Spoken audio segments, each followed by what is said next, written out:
Before we get started, we just want to acknowledge that there is both an Actors and Writers Guild strike going on, but they have not called for a consumer boycott.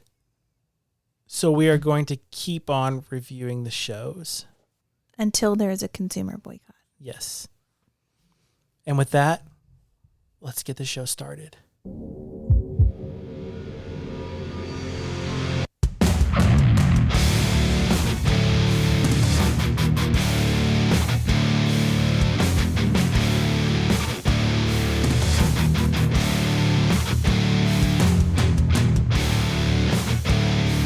We made it!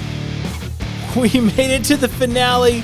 Welcome, everybody, to the Duffy Dome. My name is Jarrod. My name is Julie. It took a long time. It took over a year. We persevered. It's almost like we planned it this way. Almost. We didn't. No. This is all my fault, but it kind of worked out. Finally, Heels, episode 8. We're finishing out season 1. The state fair is upon us. I'm ready. We got a lot to talk about. It's very exciting. It was a good episode. Today's episode is Double Turn. A double turn is when somebody is heel and somebody is face.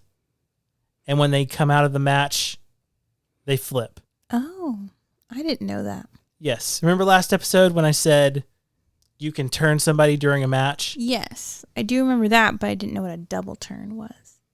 Good to know. Thank you for the vocabulary lesson. This episode is written by Eric Martin and directed by Peter Segal. Heel stars. By now you should know Stephen Amell, Alexander Ludwig, Alison Luff, Mary McCormack, Kelly Berglund, Alan Maldonado, James Harrison, Roxton Garcia, Chris Bauer, Trey Tucker, Robbie Ramos, a lot of people. CM Punk returns in this episode. Ricky Rabies. In case somehow this is your first episode, we are a husband and wife, and we are reviewing the television program Heels that can be found on the Stars Network. I'm a wrestling fan. She is not. Definitely not. I don't understand. I was raised in the country. I was not. So we have a different perspective on a lot of things. So we made a podcast about it. All right. Now, because it's been a year since we watched this, I thought it picked up directly after the last episode, but it picks up with a flashback. Yeah. A Tom Spade is kind of a dick flashback. I feel like every flashback that we get for Tom Spade, I'm astounded that Jack named his kid after him, and I really just want to slap him in the face. So I don't understand why he named his kid Thomas. This guy is a jerk. Trauma. Yes, it's basically Tom picking on Jack because he thought Jack was picking on Ace. It does give you a really good picture of Ace's insecurity even as a child, that he needs everybody to like him, and then he doesn't understand why Jack doesn't like him. And Jack's like, well, I love you. But it's like, love isn't enough. He needs to be liked and worshipped. Adored. Like Tom worships him. So after we get a little bit of, here's what it was like, here's Jack defending his baby brother. We flash forward to real time. Somebody get these motherfuckers. Jack has just punched out Charlie Gully and is escaping.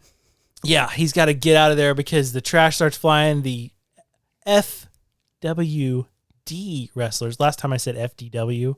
Oh. I just left it in. I was like, there's no way I can fix that. Wrestlers start coming. And so we got a little action sequence. It's Jack and Ace getting the hell out of Florida. They leave Mom's car in the parking lot. Mom would be madder if I left you. Yeah.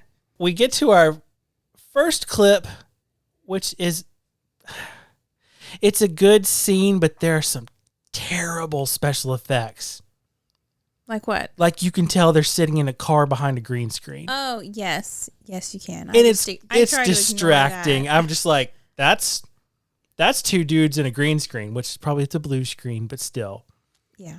Them boys boys was not in a car. Jack and Ace having a discussion. And he said I could stop being a heel, which I really want to stop being, man. You're winning the belt next week. It's not about the belt. No, it's about turning you back into a face. We're gonna turn Bill into a monster heel. You're gonna go over on both of us. You're gonna climb that ladder. You get the belt, sure, but you're a face again. Don't do this just because you almost lost your stud horse. I didn't drive to Florida to steal back my stud horse. I drove to Florida to protect my brother from a piece of shit who wants to chew him up and spit him out. You humiliated me in front of an entire town. He did. He did humiliate you in front of an entire town. Yes, but he did come to Florida to stop him from making a huge mistake and ruining the family business. Because he loves him, but he doesn't like him. Yeah. Back at the FWD venue, Gully is asking why nobody came out there to stop Jack, and everybody thought it was an angle. Which is not that's a valid argument right there. Yes. And they're trying to decide how to get revenge, and one guy's like, let's just go beat him up. And Rooster, the old turncoat, Rooster has found a way to do it, and he's got a great idea. Yeah, he's like, you got to hit him where it hurts. Get him at the state fair. Yeah. And it's not just that. You got to get Ace. Yes. To act irrationally, which is not difficult. Just get Ace to do something stupid. Which doesn't take much. As the day ends, and I guess on the long drive back to Duffy, the Spade brothers seem to finally be on the right page.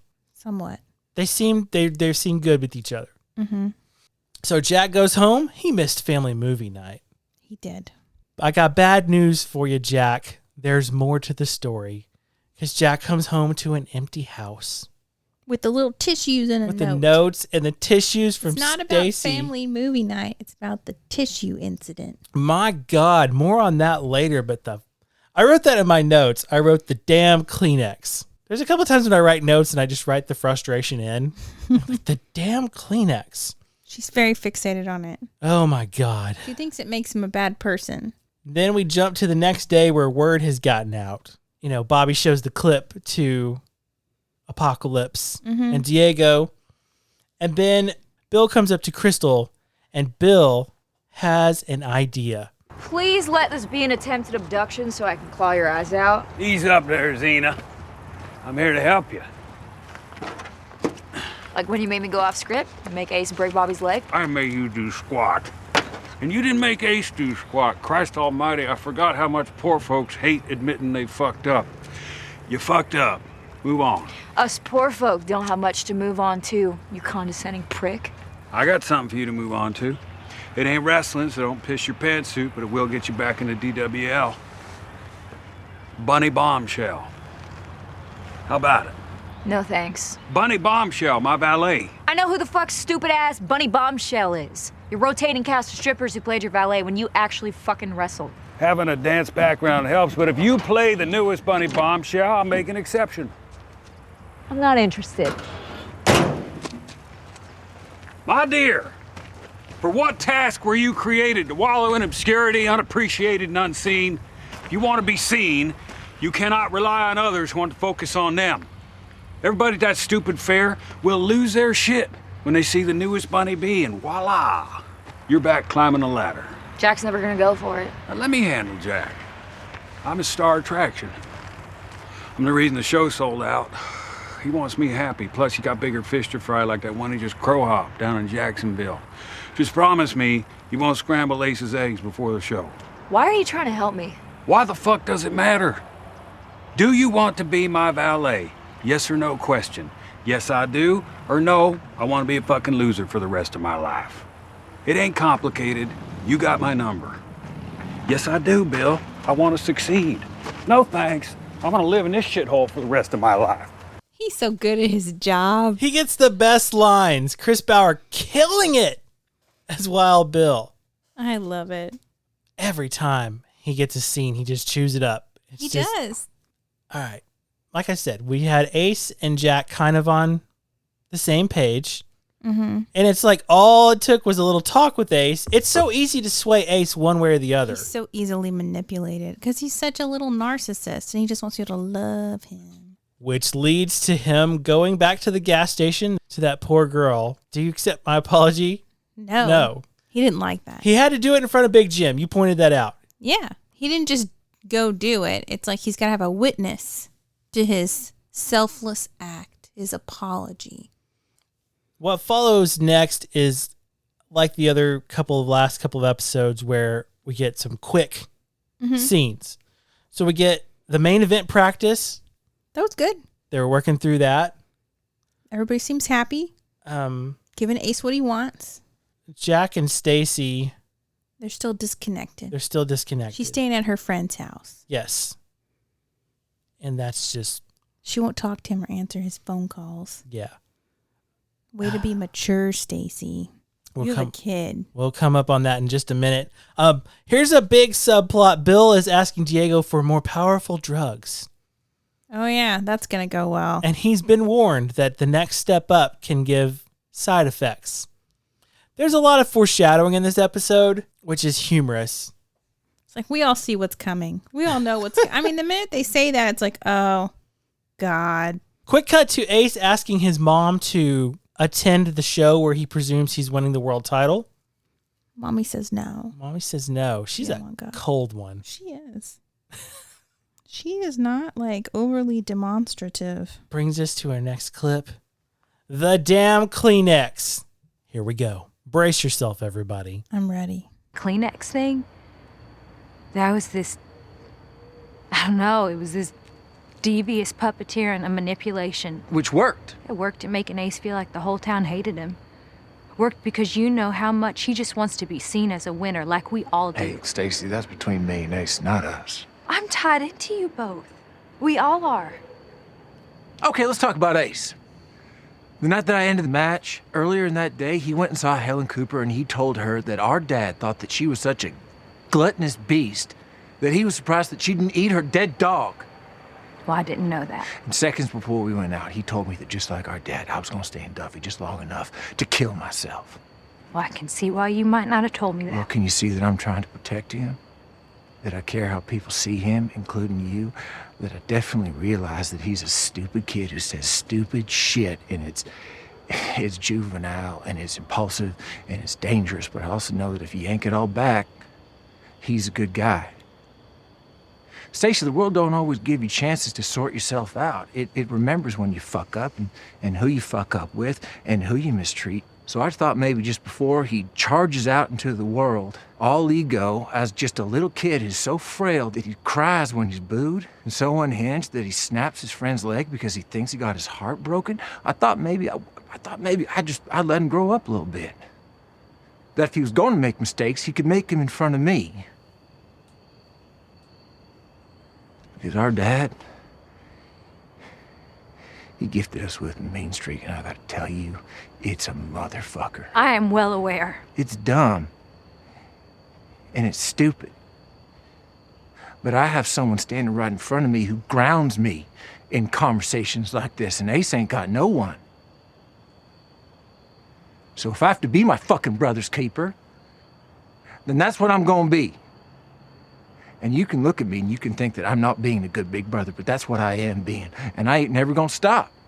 Two things. One, that is the sound of somebody backpedaling when they know that they are wrong. And two, that is the return of Stephen Amell's really thick Georgia accent for no damn reason. I like it when he says ain't, because it feels very unnatural. I will say, like, he's right if this is what his thought process was, and we won't know. But if this is what his thought process was, he's right in that Ace needed to be a heel. Because Ace is a jerk. And he needed to feel uncomfortable and like people don't like him. Because that feeling that people love him and adore him empowered him to act like a giant jerk. And so it's good for him to have that uncomfortable feeling. Except he's breaking people's legs. I don't like that. I just saw it as, why don't you lean into who you really are? Which is bad. Which is bad. Because that's what the best characters are the real lives of people turned up to 11. But he says that he's not a bad guy, which is why it's going to make him a face. Yes, he can work through his bad personness by being a heel. But I like how Jack never talks about ever making himself a face. Because he knows he's like mean.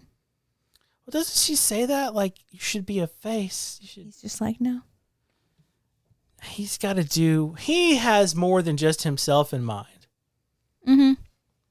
He sees the big picture. And Ace does not. Obviously. All right. The big day has come. We've been headed towards this for several episodes.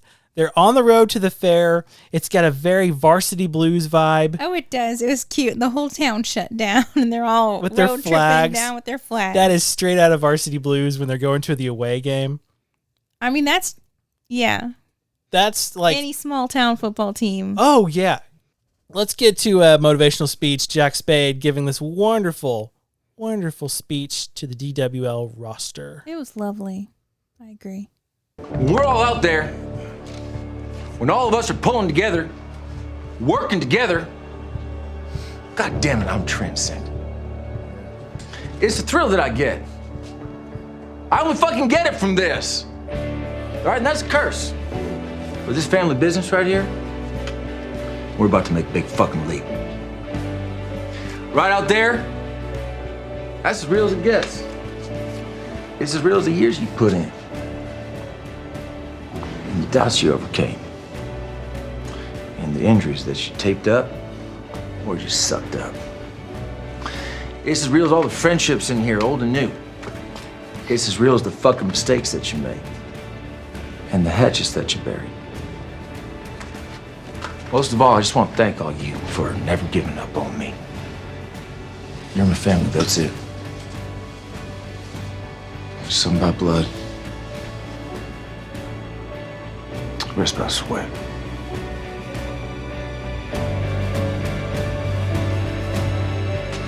Let's fucking do it. Come on, Pumpkin. Let's go, baby. Bring it up. Let's do this, baby. Let's do it. Wonderful. That was very beautiful. Friday Night Lights. Oh, yeah. Explosions in the sky, motivational speech. I also should mention that Crystal was accepted by Jack as Bunny Bobshell. She was. So yes. she is in the crowd, or she is in the locker room. Getting ready. And we move on to the State Fair matches. And you know, a couple episodes ago, they didn't have enough people. And then all of a sudden, they're doing a tag match. Mm-hmm. They've got the dad now. Yes, the dad and Ricky Rabies and Diego and what's his face comes back. Big Jim. Big Jim comes back and helps out. So we get highlights of one tag match, and then we have Bill tripping on pills. Oh my God, Bill made such a poor choice. Lord Almighty. He made a poor choice. Now his tummy's going gurgle, gurgle. Well, he was just tripping balls right then. He was just out of it where you're like. Now we're all just like, we knew it was going to happen. We knew Bill would be a disaster no matter what he was doing. So the main event starts. We get the Bill entrance with Crystal. She does the Bunny Bombshell hop. He does his pose. He cuts a promo. Mm-hmm. A very toe the line of PG promo.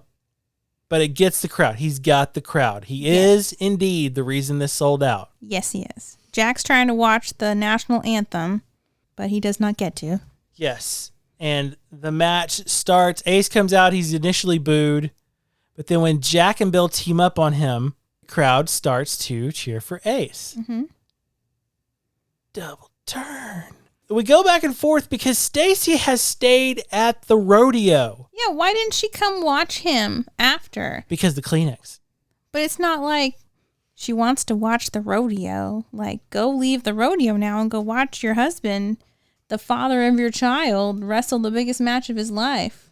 She got all her friends there, though, and they're encouraging her. Those damn friends of hers. She's embarrassed. She's still embarrassed by Jack's profession. Yes. Which is like, why'd you marry him? You knew what he was. Yeah. Maybe she thought he'd be the number one lawnmower salesman in Duffy. I don't know. So let us set the match up so we can get to specifics. Okay. This is a ladder match between Bill, Ace, and Jack. And if you get thrown out of the ring, that's okay now in this match. Yes. It's just whoever gets up the ladder. Whoever climbs the ladder and retrieves the belt that is hanging up above the ring wins the title. And that's what they say on the show. Whoever gets up the ladder and gets the belt is the winner. We'll get to that. Now, there's a back and forth. There is, sequences. There's a lot of good wrestling in this. There is a moment when Bill grabs the ladder and starts to climb up to retrieve the belt, and Ace pushes the ladder over. Bill goes over the ropes, onto the floor, and promptly... he poops himself. Shits his pants. Ladies and gentlemen, I give you this.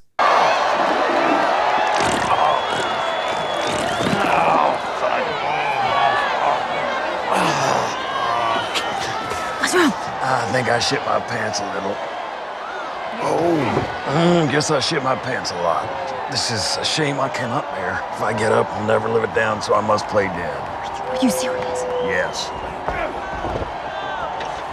What's going on with Bill? Shit his pants. Jesus Christ. What do you mean he shit his pants? What's wrong with Bill? He shit his pants. What the hell you talk about? Say man didn't have to take Bill's spot. All right, you me. We bring this home, Ace. Okay, you ready? Yep. Okay, here we go. This is a good example of what you're always trying to point out to me is when the wrestlers are talking to each other during a match. Yeah. If you know where to look, if you know what moments to look for, you can see them if they need to adjust, like in this situation. And can we point out that Ace has the crowd? Mm-hmm. Ace has the crowd.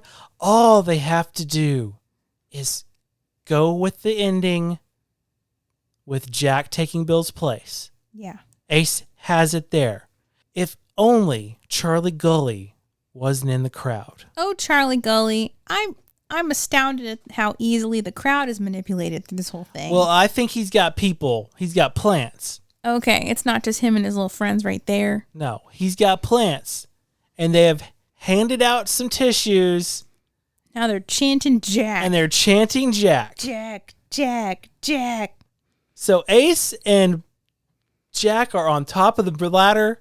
They're doing the old trade punches, and the tissues start to fly. And Ace, you can see the lid starting to boil or starting to shake. Betrayal, the look of betrayal. And he says, "Did you do this?" And Jack said, "Not this time."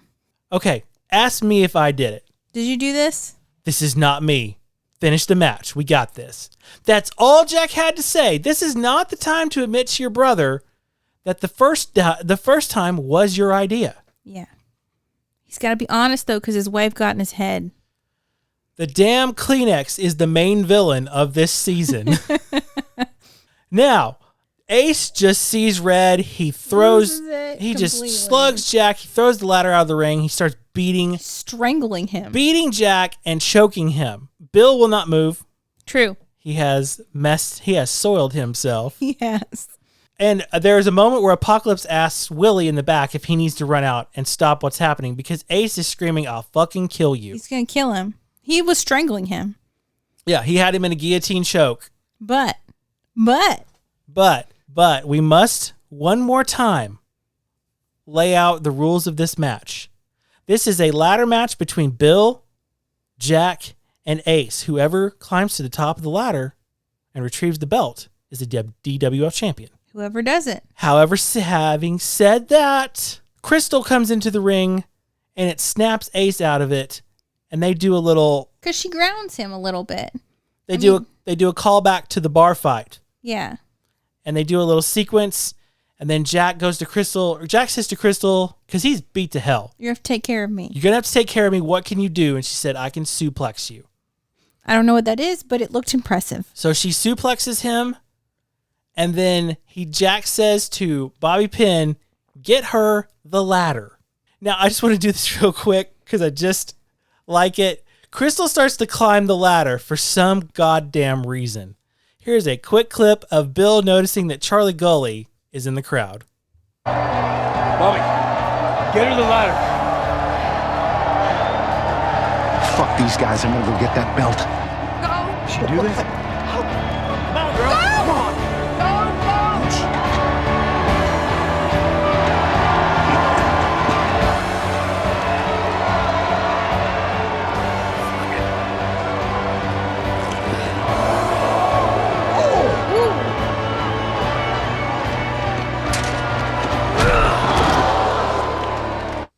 That was the sound of Bill getting up from his soiled mess and clotheslining Charlie Gully as he tries to get into the ring. And everybody going, ooh, because he's got poopy pants. But I didn't notice this until this moment. And I've seen this episode probably 2 or 3 times now. 3 times now. That Charlie Gully's like, I'm going to get that belt. I didn't hear him say that the first 2 or 3 times. Like, I didn't know he was going for the belt. I thought he was just going to go up there and, like, cause trouble. Well, he was going to go get the belt. He was going to get the belt. DWL champion. So Crystal climbs to the top of the ladder and gets the belt. Yay! And for some reason is declared the winner. Because whoever gets to the top wins. I've been waiting for this moment. Because you've been like, well, she got the belt, and whoever gets the belt wins. If you and I were in a race, and we agreed that we were going to run, I don't know, 3 blocks, and whoever gets to the end of the street and retrieves a medal that's on a post is the winner. And we take off and we're running, and you get ahead, and then I get ahead, and then you're running, and then all of a sudden, you fall. And I fall, and our dog climbs up the ladder and grabs the medal. Did he win the race? It's not about winning the race. He's not in the race. The prize isn't winning the race. The prize is winning the belt. No.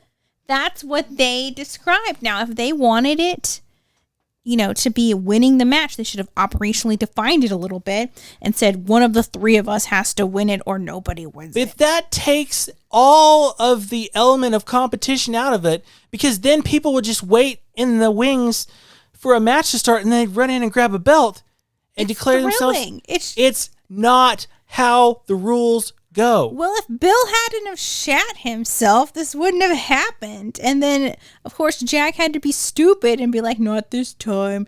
So really, it's just a weird anomaly because of all the, kerfuffle. In kayfabe, these 3 agreed to a contract. Well, contracts are broken all the time.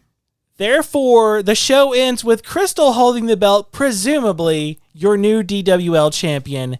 And I am just... Good for her. No. I'm glad that the new season is coming up. I'm excited. Because for 2 years, I've wanted to know. And I'm really mad at myself for not trying to get in touch with stars, like the publicity end, to get an interview with either Mike O'Malley or Michael Waldron. I just want to know who decided that Crystal winning would be a good idea. Well, maybe they can hire you and you can be a creative director. Give them so some input. After 2 years, we're finally going to get some answers. But before we get to that, we have watched this show so many times.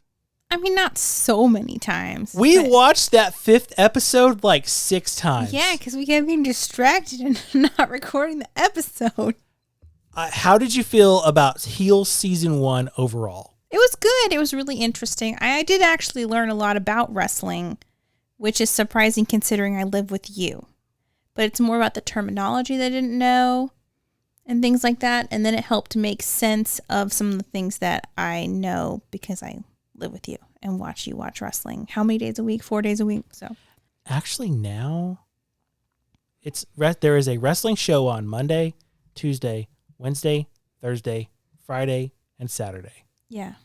Every like week. There's always wrestling. Every week I could turn on wrestling. And now my kid has an Orange Cassidy shirt. Awesome. Hey, she wanted that. She liked it. It's Young great. Bucks toys and what is a Bray Wyatt doll now? Yes. I like this show. I was excited when this came out. I was a fan of Arrow. I didn't finish Arrow. I did not, no. But we said before, we are a part of Knocking Point, Stephen Amell's wine club. Oh yeah, I love his wine. And so you can tell he's a fan of wrestling too. Yeah, well, he's done with respect. He's made several wrestling appearances. Yes. He was supposed to be on Raw a couple of weeks ago, but the strike. I am glad that we get to season 2 because I am excited to see where this story goes. Are you ready? Quick questions. Okay, I'm ready. Fill in the blank. The MVP of this show is Bobby Pin. I love Bobby Pin. I was going to say Wild Bill. Oh, well, yeah. Wild Bill for sure.